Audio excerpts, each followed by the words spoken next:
guys, let me show you how I made these delicious Nigerian buns.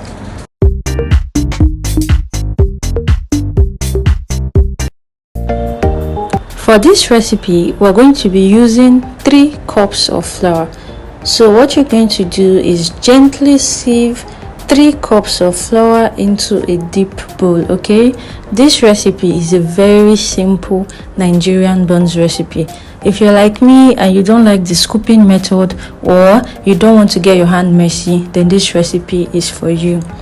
So after gently sifting your flour, you're going to add 1.5 tablespoons of baking powder. Okay, you're also going to add 1/8 teaspoon salt.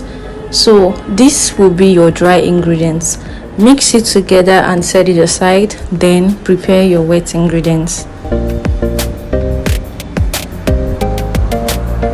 So for the wet ingredients, we're going to be using 1 egg, 1/2 cup of granulated sugar.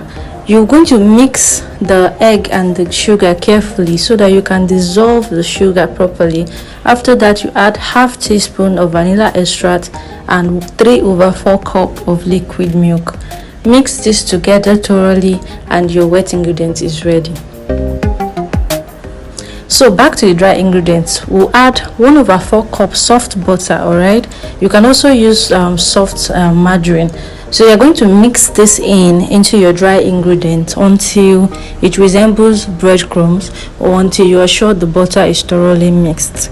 After that, you're going to pour in your wet ingredients, just half. Okay, the thing is, we don't want the dough to be watery. Okay, so you're going to be adding in your wet ingredients gently until the dough gets firm, because if you add too much wet ingredients, then it will get watery and you will have to do the scoop method. So you're going to knead the dough gently for about 2 minutes. You're not making bread, okay, so don't over knead the dough. Just knead it for 2 minutes, then you set it to rest.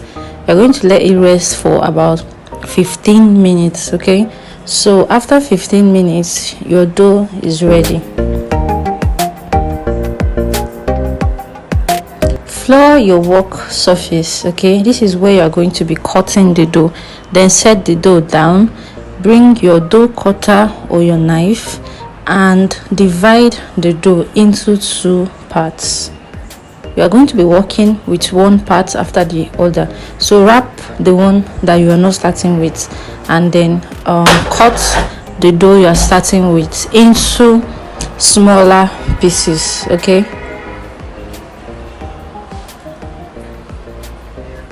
so each of the pieces you cut the dough into, you are going to roll it. All right, you're going to roll it or mold it into a ball as much as you can. Okay, just tuck it in under the bottom and then roll it with your hand. You can also roll it on the work surface if it's easier for you.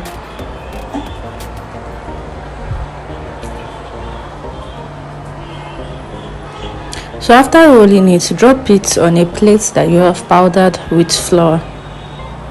Then you pick up the next one and continue like that until you finish rolling all the balls.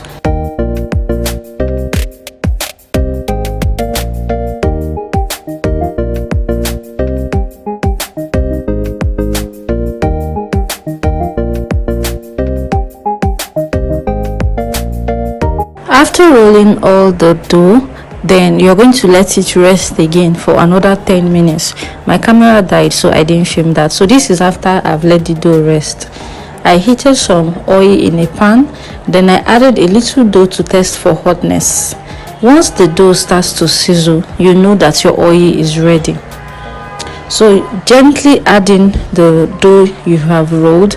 You can add about depending on the size of your pan, you can add about 5, 6 or 7 at a time, but there's no need to overcrowd your pan. So just let it fry. Okay, fry both sides gently, so you can keep turning it while it fries.